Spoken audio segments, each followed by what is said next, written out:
Hey everybody, I'm Professor Roberts and this is HMBA 614, Health Services Management. So this video, I just wanted to kind of introduce myself, go over a few things for the course, and then I'm going to try for weekly videos on the actual text and what we're doing. So hopefully I can answer some of your questions. It's been kind of a rough first week on my end. Hopefully you guys are having a better first week. But let's go ahead and dive into my little PowerPoint here. So HMBA. So we got here. So welcome to the course. You probably hear this from all your courses, but appreciate you guys being here. Looking forward to you guys having a successful semester because that means I have a successful semester. Next, I'm going to talk a little bit about my introduction, and then if you guys will put your introduction into eCampus, that way I can read them.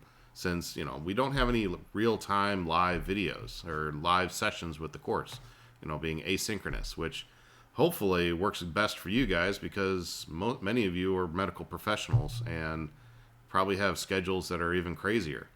So we'll talk about project teams and then some key terms and concepts that hopefully will help with your learning here. And we'll also talk about the syllabus. We'll go over the syllabus and I'll explain a few things in there.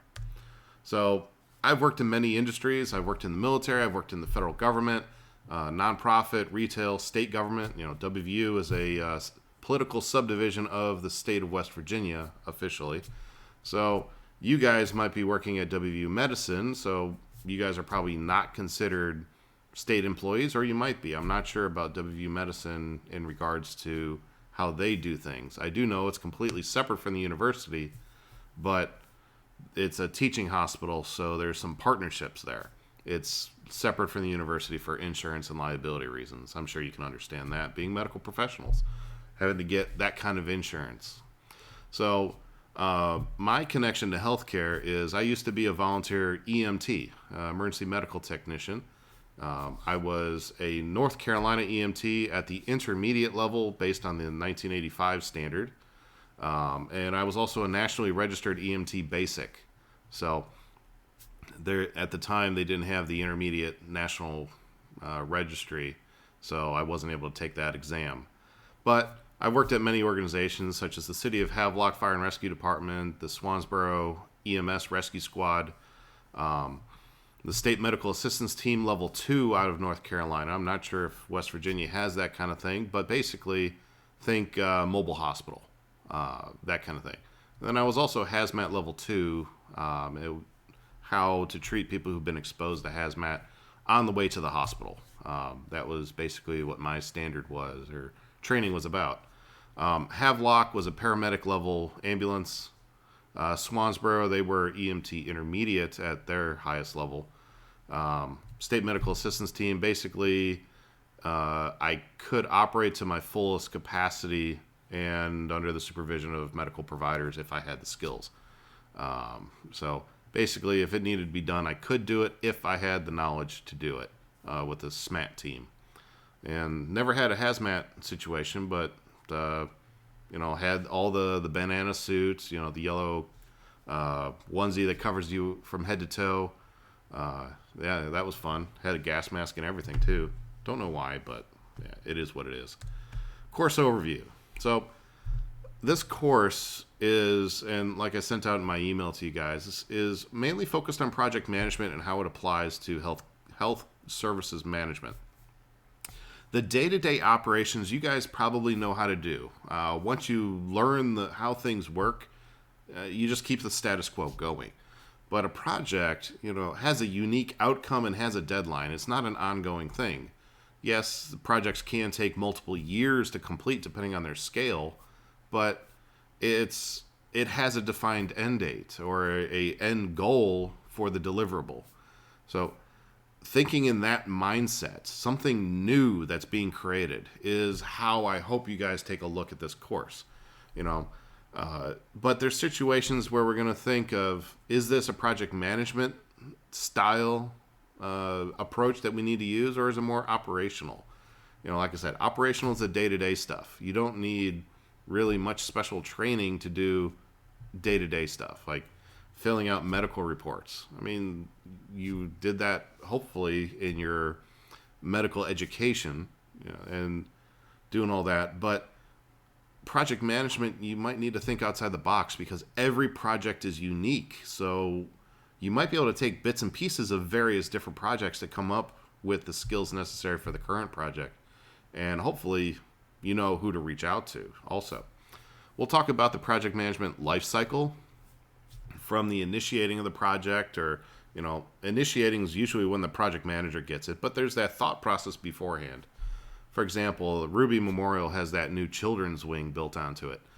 There was at some point they had to identify they needed that extra space and resources and staffing to better serve the community.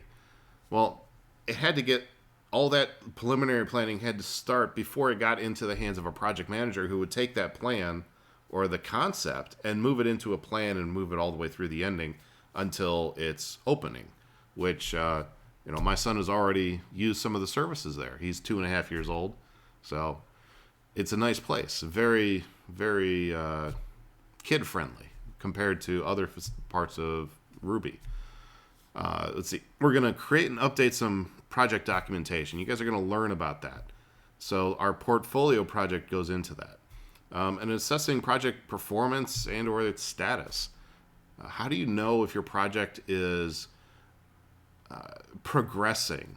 In many projects we look at earned value, but earned value is not really applied to healthcare. You're looking at patient outcomes or the patient throughputs, or the positive side of the medical treatment, that the individuals have positive outcomes in general. So that's the course overview in a very small nutshell. So project teams, I was under the assumption you guys had project teams, but I wasn't given that information. So I made teams, and then you guys told me you had teams and wanted to continue the same team. So that's what I did. You guys need to tell me your teams. I have most of them. I think I have about probably one team that I don't have who's on it. I think it's about 4 or 5 people still that are hanging out there, which I assume is one team. It's just I need to be told about that. So I need to know. If you've already told me your teams and I've responded, you don't need to do anything. If you're that last group out there, I need you to confirm that you're the last group and provide me your team name. That way it's more than just group 01, 02, 03 on my side. I'd be a little creative. Everybody so far has had some pretty creative names. Had to Google some of them to understand them because the medical terms, but it's interesting to see how you guys are thinking just from the name.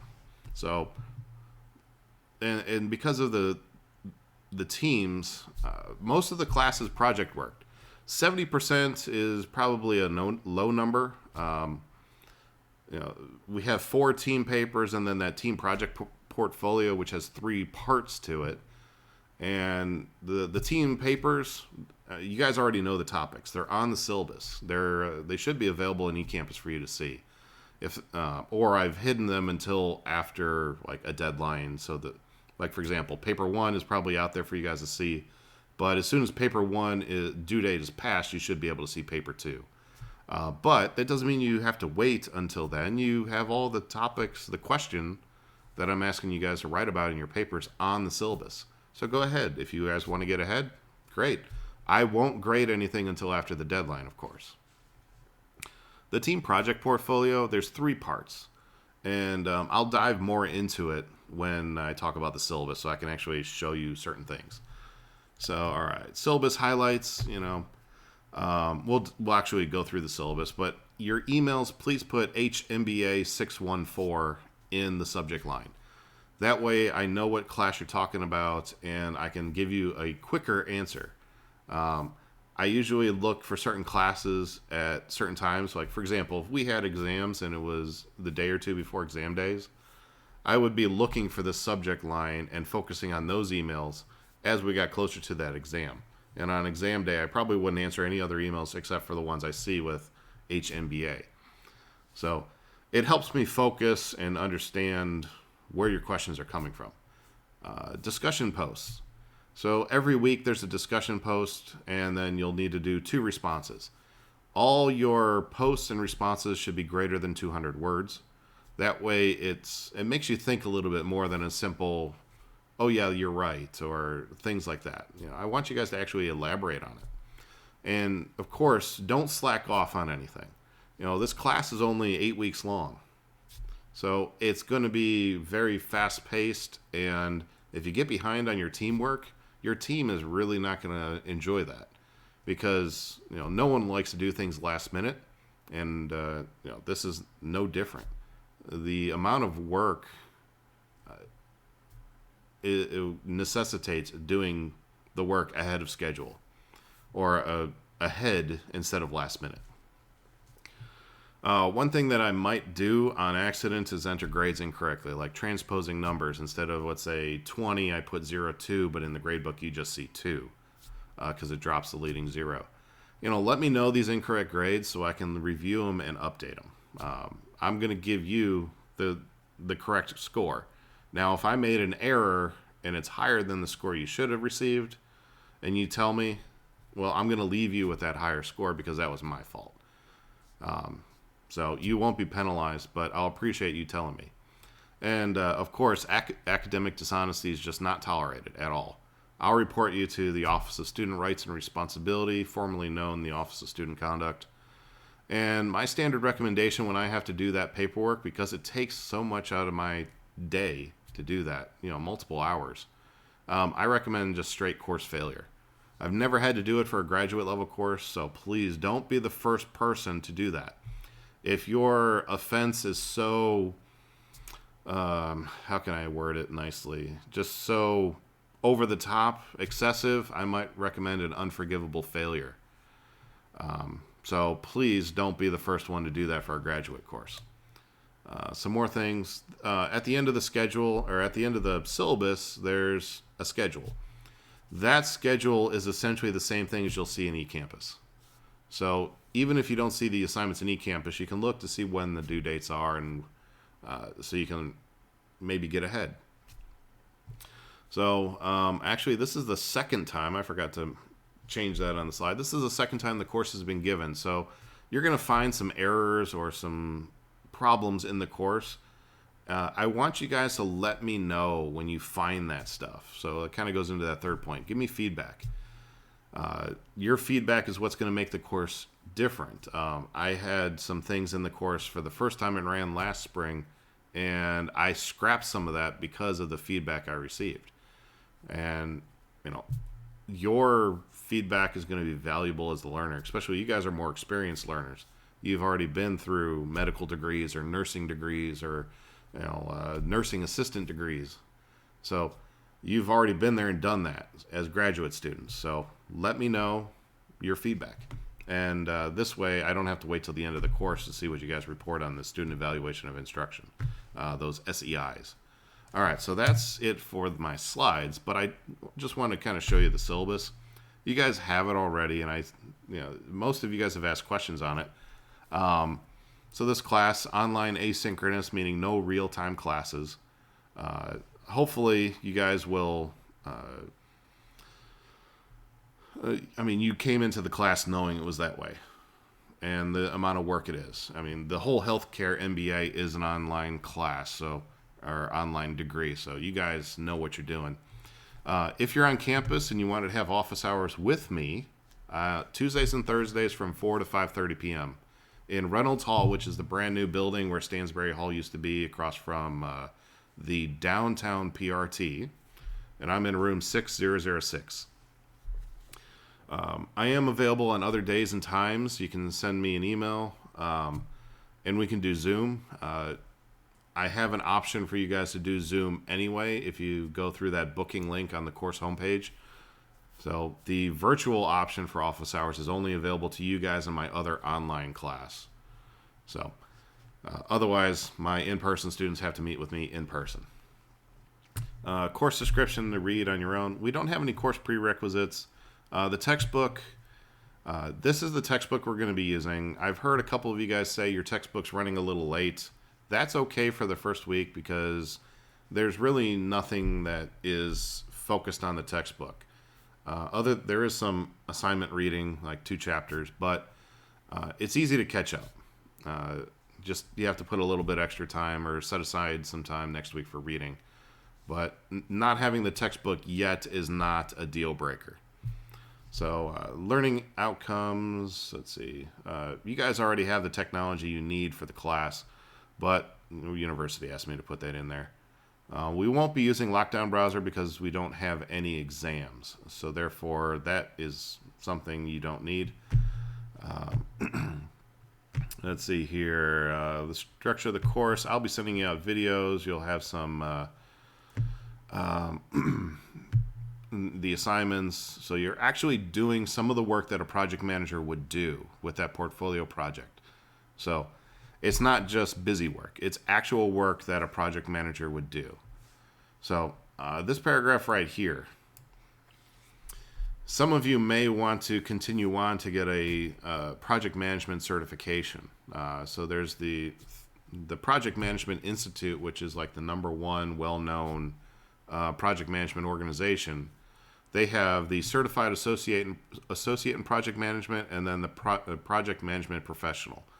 So the CAPM is like their entry-level certificate, and the PMP, you've been a project manager for a number of years. Excuse me. So for the PMP exam, you need to get 35 hours of project management class experience or classroom educate, or maybe not classroom, but just education. So this course would qualify for that. And if you want a certificate at the end saying you've done that, you just send me an email. You do need a grade of B or higher for me to give you one of those certificates. There is an education requirement for the CAPM, but it's lower. I believe it's 24 hours. I'd have to double check. But this course would also cover that as well. So if you would like that, you would need to let me know.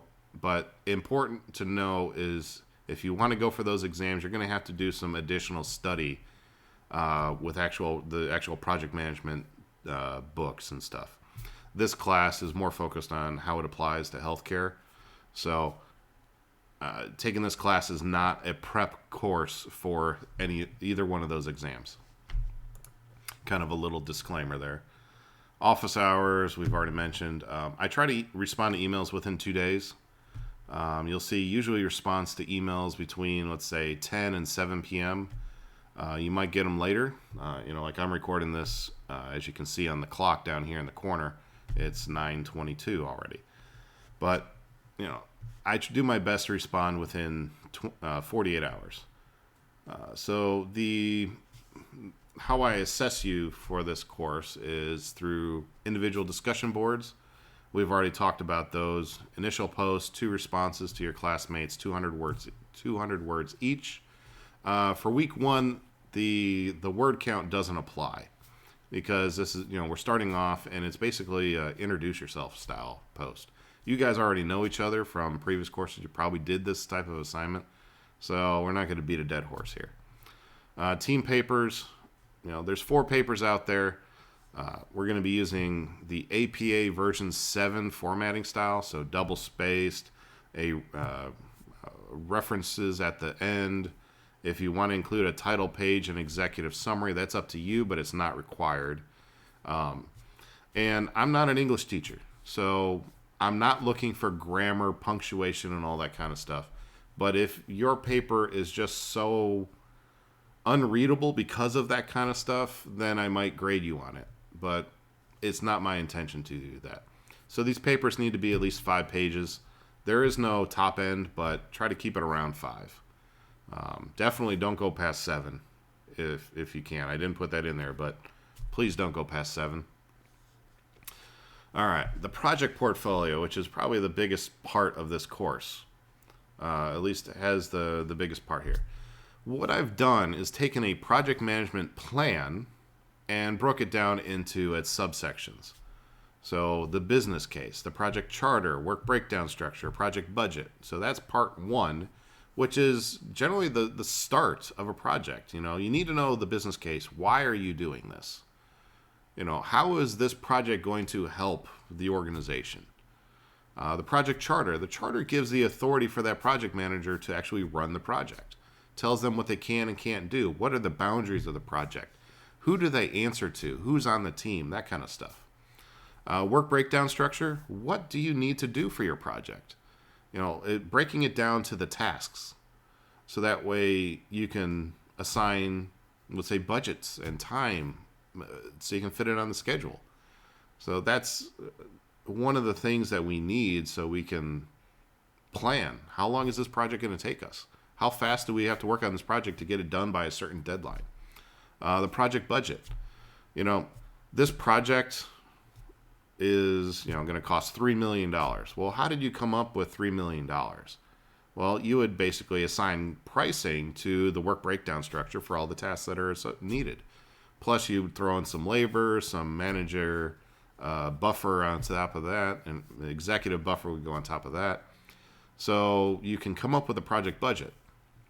Oh, but I forgot to mention here, this project portfolio, I want you guys to either use a real project that you might have been part of, or come up with a project yourself. In the past, the last class or last year, I had someone do a project about replacing the MRI machine. And it's more than just, rolling out a machine and putting a machine in. It involved electrical, cooling. I mean, they went all the way. Putting up all the shielding that needs to be around the room, zone 1, 2, 3, all that kind of stuff for an MRI machine. And I think that was based on a real thing that person went through, or that person went through, and they used that as their project. Another one did about how they would have to go through to get approval to do a certain procedure that's normally done in a surgical suite to be done in an office, because it didn't need a sterile environment to that level. It could just be a outpatient office procedure. So they did that kind of a project. What they would have to do, like the getting the certifications, the accreditation, whatever was necessary to do all that. So there's a lot of things you can think of out there. Part 2, the stakeholder register. Who has an interest in this project? Is the public? Is it the executives? Is it the patients? Is it, maybe the students? Being a teaching hospital, Ruby's a teaching hospital. Maybe students have a stake in this project being successful. The project schedule. We did the work breakdown structure in part 1, so you know what needs to be done, but when is it going to be done? So that's where the schedule is, and you start to put dates and how long things are expected to take. Replacing an MRI machine, for example, wasn't going to take a month. It might take 6 months because of all the stuff that needs to be done there. And I think the person even went as far as having to reinforce the floor because of how heavy the machine was. So thinking like that could be useful. I mean, most of you guys are medical professionals, at least what I've been told. So use your experience. I mean, maybe you guys pick somebody's specialty and you use that, doing something within that specialty as an example. Then we have the RACI matrix. This is responsible, accountable, consult, and inform. So this is who you need to do, or who do you need to, or who's going to be responsible, who's going to be accountable for it being done, who do you need to consult before doing it, and who do you need to inform that it's being done. That kind of thing. For example, there is a medical helicopter that flies around, and I believe they bring patients to Ruby. Well, when that thing takes off, who do they need to inform? Are they talking to the Morgantown Airport, or are they just doing their thing and only answer Morgantown Airport when they get close enough to it? It depends. So that's just kind of a quick example. Requirements. What are your requirements for this project, or requirements that your stakeholders have for the project? So, and then we have our risk register. What can go wrong? So we identify all that kind of stuff on a list, and then we address it. Saying, okay, if this happens, we're gonna do this. But this is pre-planning. So okay, this is a possibility that can happen. This is what we're gonna do if it does happen. So if it actually does happen in your project, you already have a plan on how to address it. So that's what this is for. And you can also show which ones are more severe and which ones are less severe in terms of impact to the project.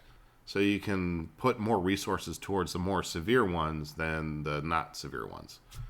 And then our third part here, these are pretty easy documents here. Issue log. You come across an issue, you make a note of it and how you addressed it. That's what the issue log is. Change management request. If something needs to change in the project, such as the budget, the schedule, the the scope of the project, we need to put that in writing and have it go through a review process. And if it's approved, then it gets added to the project or taken away from the project. So that way there's a document trail on why certain things were done that weren't originally included in the project, or were included in the project and were taken away from the project. Communications plan. How are you going to communicate with those stakeholders you identified in the stakeholder register? Are you going to do press releases? Are you going to do phone calls? Are you going to hold meetings? Different stakeholders are going to require different levels of communication from that project manager and the project management team. So an executive probably doesn't want daily updates. They probably want weekly or maybe monthly updates and maybe a quarterly meeting. Executives are busy. They might not be doing much, but they're still busy. They have to bring down their golf handicap.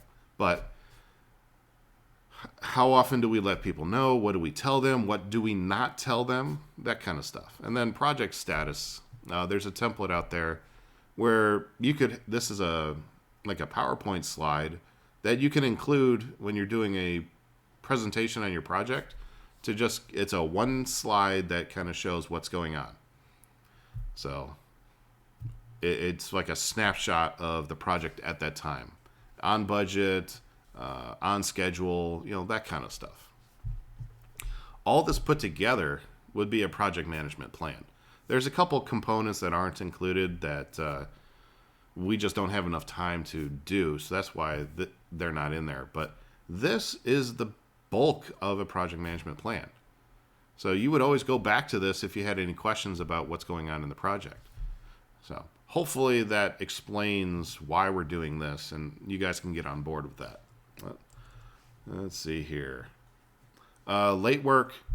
There's a 50% penalty if it's submitted after the deadline, but before noon on the day after the deadline. So if the deadline is Sunday at midnight, if you turn it in by noon the next day, I'll only take 50% off your points.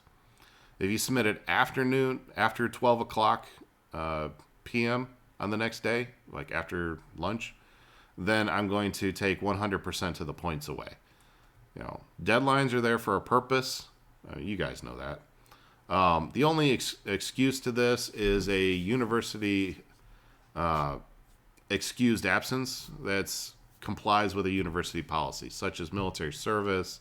Let's say there's a natural disaster and the university says, hey, we're closed, that kind of thing. I follow the university policies because it's a standard that can easily be applied. So grading, here's the grade breakdown. Not complicated at all. So I expect pretty much everybody in here to get an A, maybe a couple B's in there. But I don't expect anybody getting a C, D, or F. But do notice that my F range is not 60%. It's actually 65% is the bottom of a D. 64.9 is an F. If you only know 60% of the material, to me, that's not enough to pass the class. But like I said, most of you guys are going to get A's, right? All right. Incorrect grades, let me know. I'll fix it. Let's see. A lot of reading in the course.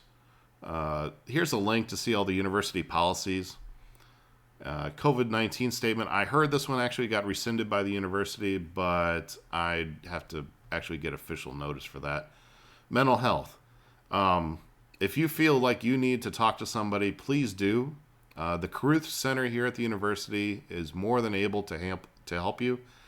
If you reach out to me, I am not licensed or qualified to be a counselor or anything like that.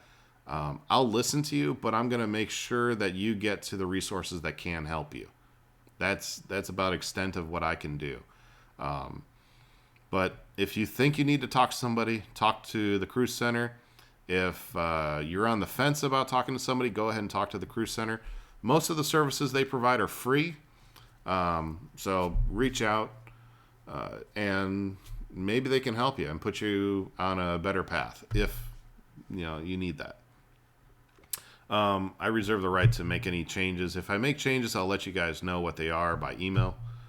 And the schedule. You guys can see what's going on. So we have the first two steps here: defining a project and planning for a project. So chapters 1 and 2, and discussion board 1, basically just the first post, because it's a like an introduce yourself kind of thing. But as you see here, week 2 we get a little bit more in depth here. So reading chapters 3 and 4, getting started in time. With the initial post, I would like you guys to have that done by Friday. And then the responses to others, I mean, you can get it done before, but that's due by January 22nd. That's Sunday. So that way your initial post is out there, and then people can respond to you as well. To kind of get that written conversation going. And of course, the first paper here, queuing theory.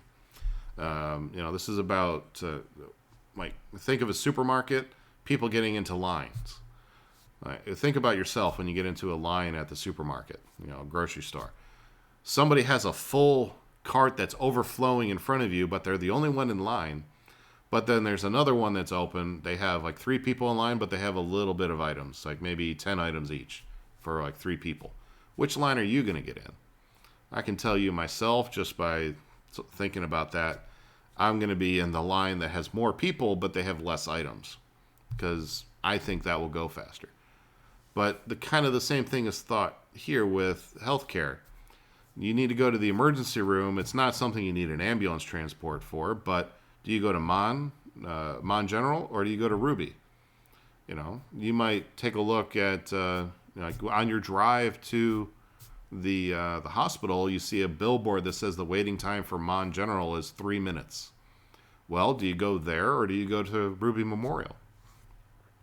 Your preference might be there on which one to go, but thinking about that, queuing is an interesting theory that we have to work with. And then I have all of this out there for weeks 3 through the end of the course. So portfolio project 1 is due on the 5th of February. So yeah, pretty straightforward, I hope, with the schedule. I tried to make the readings about 30 to 40 pages a week, trying to keep that down, because I know you guys are busy professionals. That's why you're taking online classes, because you get the flexibility on doing the assignments on when. You don't have to sit in a class specifically at a certain time. I understand, because I've taken online classes myself. But yeah, it's should be a great class. Hopefully you guys will enjoy it. If you're not enjoying it, tell me why, so I can maybe make some tweaks for the next time around, or maybe change something for this class moving forward. I'm always looking for that feedback. So if there's anything I can do for you guys, reach out. And looking forward to a great semester. I hope you are too. And I will see you on the next video. Take it easy.